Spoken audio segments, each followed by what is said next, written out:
Hey everyone, I am back. It's Dr. Hammond here with your mental health moment. I hope that you are having a wonderful week. For those of you who tune in every single Tuesday, 8 p.m. Eastern Standard Time, welcome back. It's Dr. Hammond here with your mental health moment.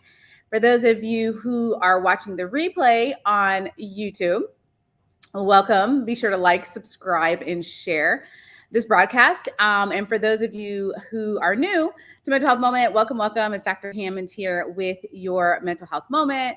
And good evening from San Francisco. Welcome, welcome. Let me know where you're tuning in from in the chat today. As I mentioned to you all last week, I am on vacation with my family, but they're extremely gracious and amazing. And I told them, like, let me just jump on Mental Health Moment really quickly with you all because I wanted to be here live with you. I was going to do a recorded, but I love Mental Health Moment and love being here live with each and every one of you. So hi, welcome. Thanks for those who are still starting to join here. It's Dr. Hammond here with your Mental Health Moment. Atlanta's in the house, North Carolina, Mississippi, San Diego, Canada. Good evening from Nebraska's in the house, St. Louis, Houston.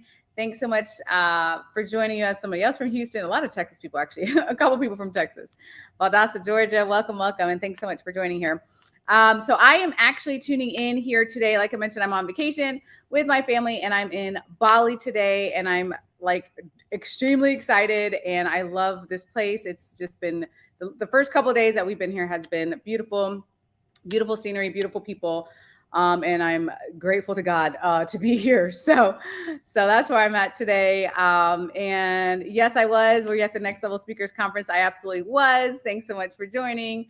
Fort Lauderdale's in the house. Tulsa, Oklahoma, DC's in the house. Welcome, welcome. So for those of you who are new to Mental Health Moment, actually, before I start today, because for me, it is 8 a.m. in the morning, July 5th, and I know I'm 12 hours ahead. So obviously, if you're on the eastern coast of the U.S., it is 8 p.m. So happy 4th of July for those of you who are celebrating that. I know we have a global community here, but if you are in the U.S. and you celebrate 4th of July, happy 4th of July. And thanks so much for those who are still starting to join here.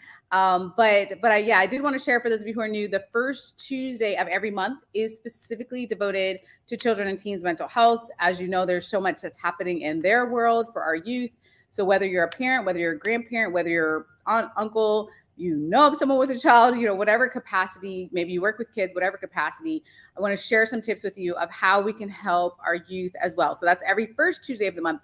And then the rest of the Tuesdays of the month are all dedicated especially to you all. Virginia's in the house. Welcome, welcome. Thanks so much for joining here. So what I want to share with you today is, for those of you who don't know me, I am a psychologist, speaker, author, and I've spent a lot of time with our youth.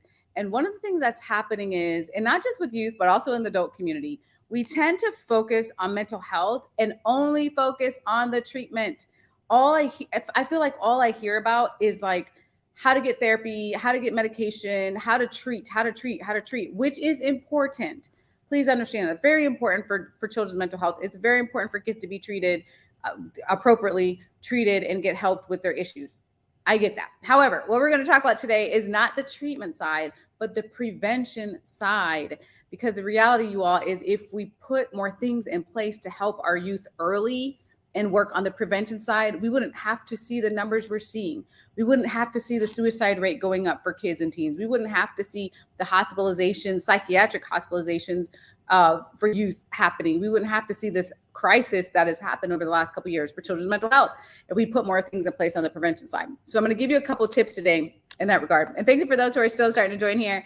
It's Dr. Hammond here with your Mental Health Moment. Virginia's in the house, North Carolina, Indiana.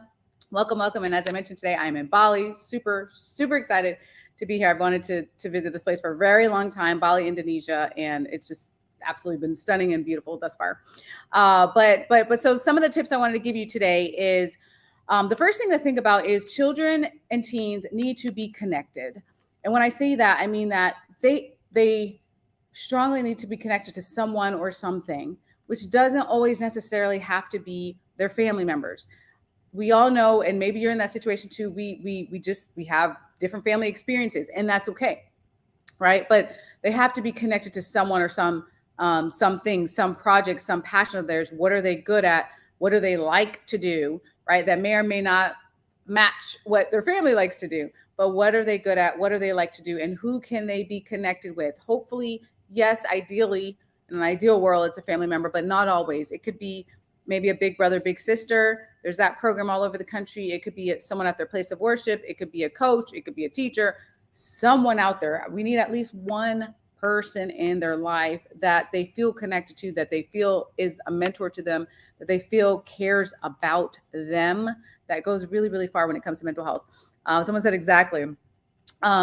Because one of the things, you all, again, with children's mental health is we focus so much on when this child, I've seen it so many times. I've been a psychologist for a really long time, over 10 years, long time. And I've seen it so many times. We're waiting until kids fail in school. We're waiting until kids are kicked out of school. We're waiting until kids are getting into trouble. Like, that's when we're trying to help kids, instead of thinking ahead of time. Let's not wait till they get to that point. We don't have to wait until kids are in a bad spot. We don't have to wait until they're abusing drugs and alcohol. We don't have to wait until they're trying to hurt themselves. We don't have to wait until that point to help them, right? So the first thing to think about, again, as I mentioned, is how do we help kids stay connected? There's so many kids that maybe you know of too that are connected to the wrong things: unhealthy behavior, unhealthy habits, unhealthy people, unhealthy peers, right? But how do we put the positivity back in then for them? So making sure that kids are connected is the first thing. The second thing is, if we really understand, Chicago, Illinois is in the house. Jackie, welcome. Thanks so much for joining here. It's Dr. Hammond here. For those of you who are just tuning in with your mental health moment, as a reminder, the first Tuesday of every single month is devoted specifically to children and teens' mental health. So today we're talking about some ways to help our youth, especially on the prevention side of things. How can we help them thrive and not just survive when they're in their childhood? Because the fact of the matter is, many of you may have known this, we all come from different childhoods, but a lot of times what happens to you in childhood can really, really affect your adult life. Some of the memories, if it's trauma, some of the things that happened or didn't happen or should have happened, all those sorts of things also affect who you are as an adult. So we have a responsibility as a community to make sure that we're protecting our kids. Because again, we're not just affecting them in their childhood, we're also affecting their adult lives, frankly. Daytona Beach is in the house. Welcome. Thanks so much for joining here. Dr. Hammond here with your mental health moment. So the first tip for those of you just joining is to make sure that kids stay connected to someone, whether it's a mentor, whether it's big brother, big sister in the community, whether it's a person, a place of worship, whomever it is, family member, whomever it is. Make sure they are connected to at least one person. Make sure they're having those positive conversations. Make sure they have a role model to follow, right? Make sure they feel like they're cared about. Because a lot of times, one of the struggles that I've seen over, as I mentioned, over a decade with kids is that they are struggling to feel loved. Like it seems so basic, you all. But when kids don't feel like anyone cares about them, that leads to a lot of problems. When you feel, it's so hard. Oh my gosh. I wish I had more time on the mental health moment. When you are a child and you're dealing with all the things that our kids are dealing with, all the cyberbullying, all the stress, still situations from COVID-19. I mean, the list goes on and on. All their personal traumas, all their family traumas, all the things that are happening in the world traumas, all those things happening, right? And you're a kid. And on top of all of that, you don't feel like no one cares about you. That leads to a lot of depression, a lot of anxiety, a lot of thoughts of harming yourself, dropping out of school, not doing well in school, can't eat, can't sleep, right? That leads to that. But if you feel like someone cares about you, even if it's just one person, that can literally turn someone's life around. And we're really literally just at that point right now. I know this sounds so simplistic, and it's almost like a simple thing, but it's extremely powerful when kids are connected. So again, first tip today is to be connected. Someone said I made it. Wonderful. Beautiful, beautiful. And maybe some of you, I mean, even as an adult, I know we're talking today about the kids on mental health moment, but even some of you as an adult, if you think back to people in your life, even in your adult life, but also in your childhood or your teen years, there might have been that one person that may not have been a family member, and that's okay. But there might have been that one person that really cared about you. I can think of some, but people that really cared about you, really cheered you on, really were your cheerleader, really held your hand, if you want to be like, I got you. I care about you, right? That person, like that's so important. Okay, so the first thing again is to think about how can we help kids stay connected to something or someone. So we talk about someone, the something again is their passions. What are they good at? What do they like to do? One of the problems that I see time and time again with kids, especially, is we want them to do certain things that we want them to do. So maybe you're a family member, or maybe you work with kids, or whatever capacity that you're dealing with kids. You might be like, well, I want them to be working on this or focusing on this, but that's not what they want to do, right? What are their passions? What do they care about? What lights them up, right? What is that for them, right? And it could be something that most people don't like to do, right? It could be just a rare hobby or a rare activity, but allow them to be who they are, allow them to thrive, allow them to have those joyous moments is really important. The second thing today is to teach our kids self-care, you all. So critically important. So the first thing, make sure they're staying connected to someone or something. Well, ideally both. The second thing is to teach them self-care. I don't know about you all. Well, let me know in the chat, but I don't know about you, but growing up, I literally don't remember. I don't even remember like self-care as a topic. I don't remember like take care of yourself, mental health. Like I don't remember any of those conversations as a kid, but I wish I had them, right? Because if I had them, I wouldn't have had to deal with the burnout that I dealt with earlier. I wouldn't have had to deal with the horrible self-care that I had, all those things. So we're giving our kids a gift when we're teaching them and allowing them to understand they deserve to take care of themselves. As we always talk about mental health moment, you deserve to be happy, you deserve to be healthy, you deserve to be emotionally healthy as well. And so do our kids, but they have to understand that, right? They have to understand how important it is for them to be taking care of themselves. And it starts again with things that they enjoy, allowing them to understand they're allowed to thrive. They don't have to just be in survival mode. And it doesn't matter what socioeconomic status they're from. It doesn't matter what background, like none of those things matter when it comes to self-care, because self-care can come in different forms. So yes, for one child, what self-care looks like may be very different from the next child, depending on resources, but there's always something, because self-care can be free, self-care can be fun. There's all these different ways to do self-care. So it absolutely has to be a priority in their life though. Yeah, someone said thankful for sincere, caring people. Beautiful. And it's very true. Someone said self-love and self-care. I was lucky my parents really taught my sisters and I to love ourselves first. Beautiful. I can tell you that's rare. So yes, be grateful for that person in the chat here that wrote about their parents teaching them how to love themselves first. That is a beautiful thing. That conversation does not happen as often as it needs to happen for our youth though, because a lot of youth I met are really struggling with that concept of self-esteem, struggling with self-love, struggling with their own wellness, how to take care of themselves at very early ages, right? So again, even if they're in the preschool ages, even if they're elementary school, even if they're middle school, these are conversations that they need to be having. How to take a break, so important. I wish I had that conversation when I was a kid, but how to take a break is so important. Because there's kids stressed out in class. I've met a gazillion kids. It feels like there's kids that are stressed out in class. And if they knew, it seems so simple, you all, but it's something that we need to teach our kids. If they understood, when you're so stressed out in class, in your classroom, when you're angry or you're depressed or you're anxious or whatever it is that you're feeling, if you took some deep breaths, right? It's just the little things. If you took some deep breaths and reset yourself and recharge yourself in your classroom, it could be a lot easier to get through. Is that the only solution? Absolutely not. But that's just one example. It's just the little bits of education that our kids need in order for them to start to thrive. And I've seen that happen too. Back in the beginning of my career, I don't do therapy now, but in the beginning of my career when I did, it was really cool. I love all ages, but the little ones, it was very interesting, the elementary schoolers, because there were these basic skills at their age appropriate level that they would learn. They would go to school, they would start to thrive, their grades would improve, their behavior would improve, just because they learned self-control behaviors. They learned self-care. They learned about loving themselves. They learned that just because these other people around you are saying things that are not even true about you, but they're saying things and they're hurting your feelings, does not make it true, right? They were learning things like that. It's the education piece is what's important for our kids. Someone said, I never knew anything about self-care until I was an adult. I didn't even know my father. Right. I mean, and that's the thing. Many of you watching this right now, well, I'm just going to assume what demographic you're in. More than likely, you're an adult watching this. So a lot of us growing up, if you're an adult, a lot of us growing up did not have these conversations about self-care. We just didn't.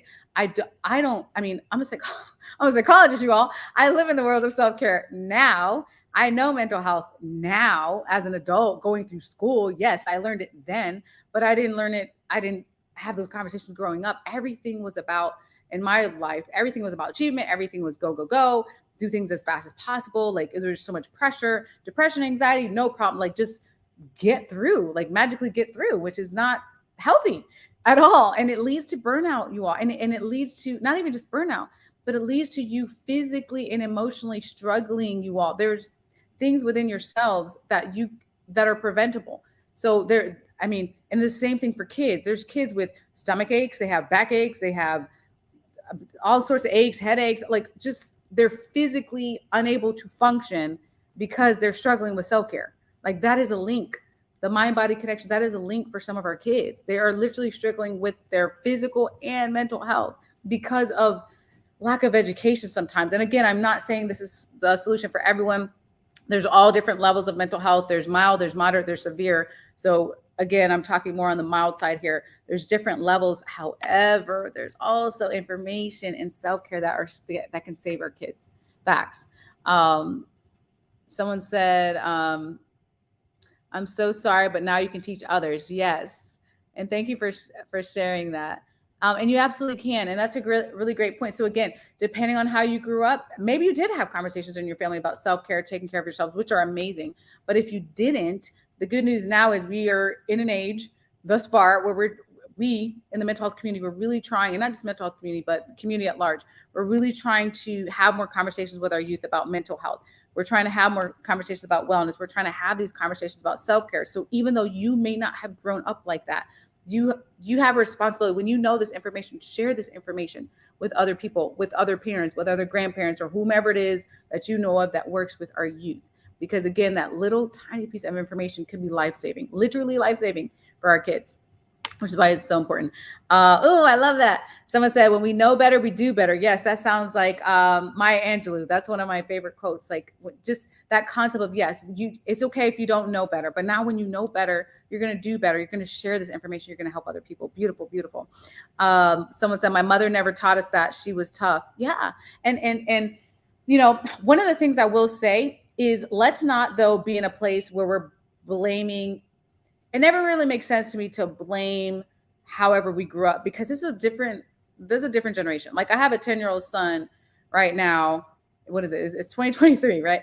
He's almost 11, but a 10-year-old son who lives in a completely different world than I did growing up. I didn't have tablets growing up and, social media, internet, like all those things. Well, until I was a bit older, right? Like he's living in a completely different time than I grew up, than my grandparents grew up, than my parents grew up, right? So what I'm saying is let's not blame how we were raised, though, because they were living in different times than we are today, right? So they may not have known better. So just that, the tough mentality and just the keep going mentality to a fault.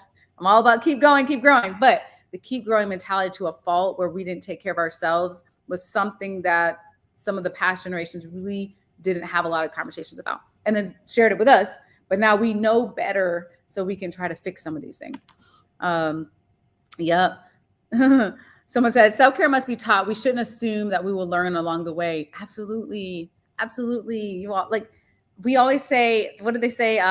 Parents, that they don't have a manual when they get a child. Like, it's like, here's your child, go, right? Well, neither do kids. They don't have a manual either. Like they don't just come out of the womb and know how to act. They don't know how to take care of themselves. They don't understand mental health. So when we don't have these conversations with them, we are doing them a disservice. And one of the things, and I know this is changing within the school system, I don't want to get on my soapbox too much, but one of the things with some schools is what they have been doing is understanding social and emotional learning. So what they've been doing is implementing things within their curriculum to say, hey, you know what, we actually want to help this child thrive. So we're going to teach them things like self-care. We're going to teach them things like mental health, how to take care of themselves, right? Self-love, all those sorts of concepts, which are amazing. And then other schools just focus completely on the academics. I don't know about you all, but if you went to school and the only thing you learned in your life growing up was how to do math and reading and science, you're not going to be successful in life if you do not know how to take care of yourself. If you do not have the self-care, if you don't understand your mental health, if you don't understand your wellness, it's not going to be helpful to only have the academic side. So again, I want to get my soapbox you all today.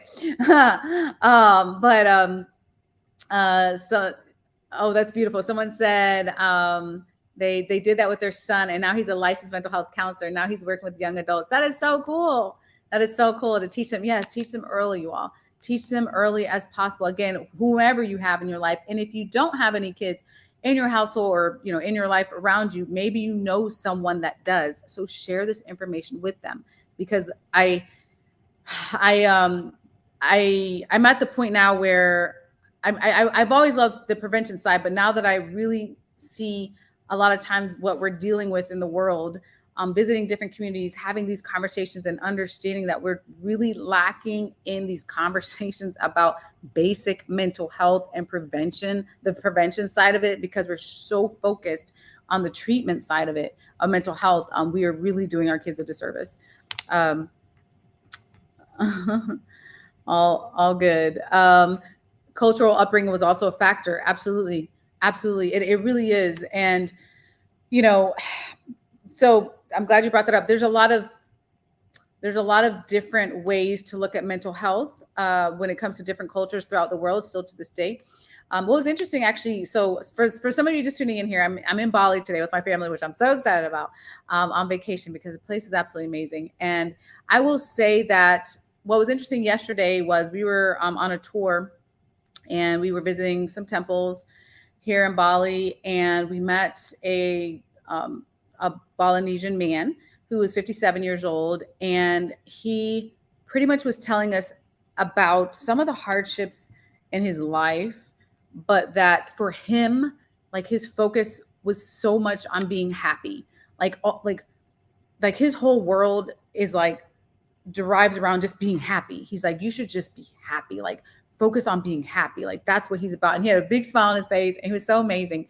And then he told us some history of the temple and all those sorts of things that we were visiting. But it was fascinating because, and as I've been through different communities throughout the world, some of the things, sometimes I know many of us here are in the US or maybe other parts of the world too, but sometimes where we're at, we don't even recognize what makes us happy and what doesn't, because it really varies depending on who you are, depending on your cultural upbringing to that point.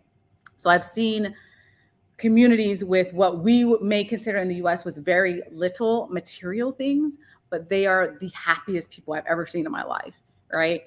And then vice versa. We've seen people in communities with a lot of material things, but they are miserable and very unhappy and very depressed and very anxious, or whatever it is that they're going through, right? So I share that with you because it really is important.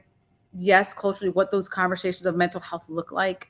It does vary. I know, of course, there's many communities that still don't believe in mental health, especially for kids, because what do they have to be stressed out about? I still hear that to this day, and I just cringe, you all. I'm like, oh my God. A lot. They have a lot to be stressed out about.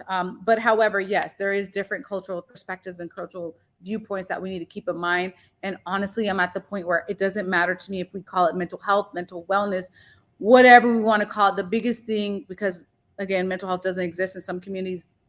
Fine, let's not use that language in. Let's use the language of helping kids as much as we can to thrive and make sure that they're okay and make sure they're successful and make sure they're emotionally healthy. That's it, right? We can call it whatever we want. Let's just help our kids here.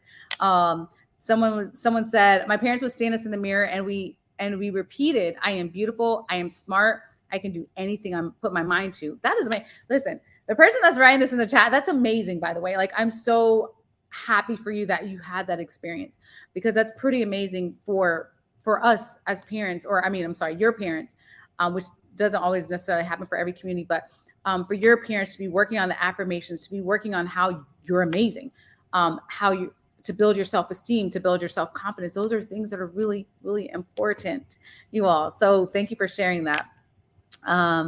Someone said, I reflect and am mindful of how I raise my kids because I know better.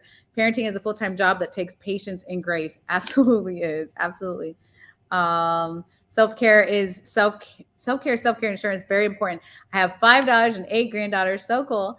It's so important. I teach them to love and care for themselves. It's very important. Beautiful. And thank you, by the way, for sharing that you are also modeling for your family. So for your kids, for your grandkids, you are also modeling the fact that you're sharing with them and teaching them how to be better. Like, I don't know about you all, but this is what life is all about. Like if we all just took an opportunity to help someone else in our lives, I'm going to do like PSA here right now, public service announcement. But if we really just all took an opportunity to be kind to someone, to be compassionate with other people, to help someone else out, whether it's your kids, your grandkids, or whomever else it is. I know we're talking today about our youth, and we're still talking about our youth, but if we could just take that opportunity to help someone else, to share with them the knowledge that we now have.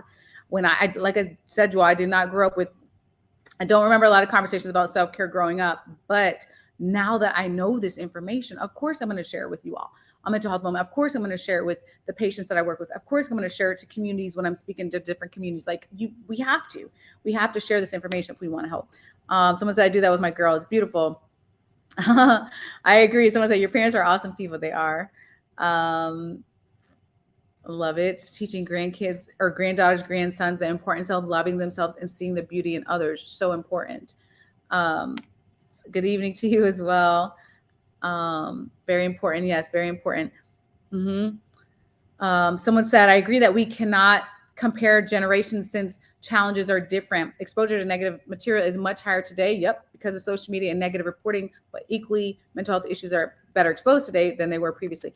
As a result, we can understand it better and cope a lot better than previous generations would. Absolutely. Well, I don't know about you, but back in my day, when I grew up, because there was no social media growing up, I wasn't sitting there watching videos of horrendous, graphic, horrible news throughout the world. We weren't exposed to that, right? We had the news. Nobody cared about the news if you were like 6 years old. And growing up, I wasn't sitting in front of TV watching the news because I didn't really care about that at 6 years old. But there was a television, but there wasn't this social media access, these, the tablets and the phones and all the things that our kids and teens have exposure to. Because you're absolutely right. The person that brought that up, wow, they're exposed to a lot. Like this is a different time period, right? So when we think about, man, what do they have to be so depressed about and anxious about? Well, because they're seeing what's happening in the world. There's a lot happening. They're seeing when a natural disaster happens. They're seeing the aftermath. They're seeing wars. They're seeing people killed in the street. Like they're seeing those things. It's right, literally in their hands, right? So that's a lot for them to process at these young ages. So thanks for bringing that up. Someone said knowledge is key. Absolutely. Wow. Okay. So I went really long today on today's mental health moment. I'm going to wrap up here. Normally, for those of you who are new, normally it's around 20 minutes, but I like to read your comments and make sure I address some of the things that you all are talking about as well. But if you need me at any time, you can always reach out, drnikishahammond.com. You can also connect with me on any social media outlet, Twitter, Instagram, LinkedIn, Facebook, any of those. If you need any mental health resources, you can always reach out at any time. I'm more than happy to do my best to connect you with someone in your area. Have a wonderful week, you all. Be blessed. Be sure to help a child in your life, or if you don't have a child in your life right now, you may know someone who does. So share this information, share this material. Make sure we're getting our kids connected. Make sure we're working on our self-care, teaching self-care to our kids as well, because it really goes a long way. So have an amazing week, you all. Take care of yourselves. Be blessed. And I'll see you next week, Tuesday, 8 p.m. Eastern Standard Time, right here on Black Women Empowered Incorporated Facebook page, YouTube, and LinkedIn Live. So have a great week, you all. Bye, y'all.